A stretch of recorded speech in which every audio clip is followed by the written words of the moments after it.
என்னம்மா இந்த வாரம் தேவையான காய்ங்கெல்லாம் வாங்கிட்டு வந்தானா? ஆமா அத்தை. என்னென்ன காய்மா இருக்கு? தெரியல அத்தை, இப்பதான் ஓபன் பண்றேன். கருவேப்பிலை, புதினா, கொத்தமல்லி, வெங்காயத்தாள் 2 கட்டு வாங்கிட்டு வந்திருக்காரு. இது என்னது? இது சொரக்காய், புடலங்காவா?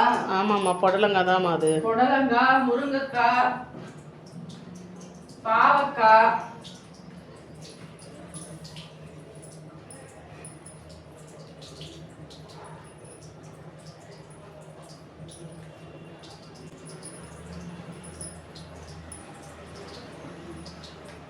ஏற்கனவே தக்காளி அவ்வளோ இருக்குது, திரும்பி தக்காளி வேணும் வந்திருக்காரு.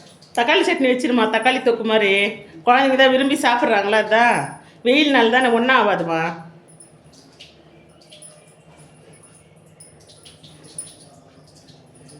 பீட்ரூட்டு. பாருமா, பாவக்காய் பாரு எவ்வளோ சூப்பராக இருக்குது பாருமா. நாட்டு பாவக்காய்மா இது. ஆமாம், அது சின்ன சின்னதாக இருக்கு. சூப்பராக இருக்குமா நல்லா. வெண்டைக்காய். பீட்ரூட் கூட சூப்பராக இருக்குதுமா. குட்டி குட்டியாக இருக்கு பாரு, அரியிறது கூட நல்லா இருக்கும். தேவையானது எடுத்து அழகாக செஞ்சுட்டு மீதி கூட வச்சு அடுத்த நாள் செய்யலாம். வெண்டைக்காவும் நல்லா இருக்குதுமா, பெருசாக இல்லாமல் நல்லா சின்ன சின்னதாக நல்லா இருக்குது. எலசாக இருக்குதுமா. ஐ மாங்காய்.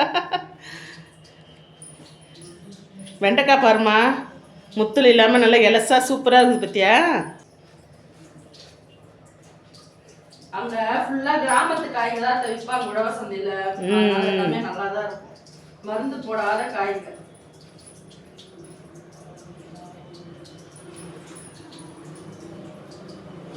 உருளைக்கிழங்கு. இந்த வாட்டி உருளைக்கிழங்கு மசாலா தோசை செய்யுமா?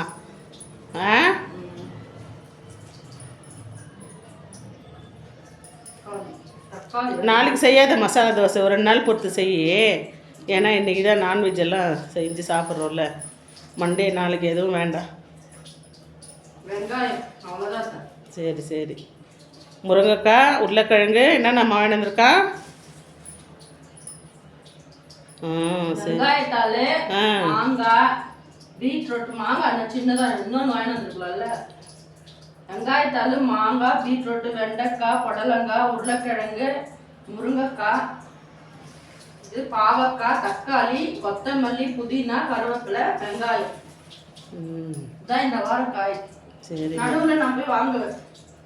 சரி, பழம்தான் வாங்கிட்டு வரல, வாங்கிட்டு வருவான் சாயங்காலமாக.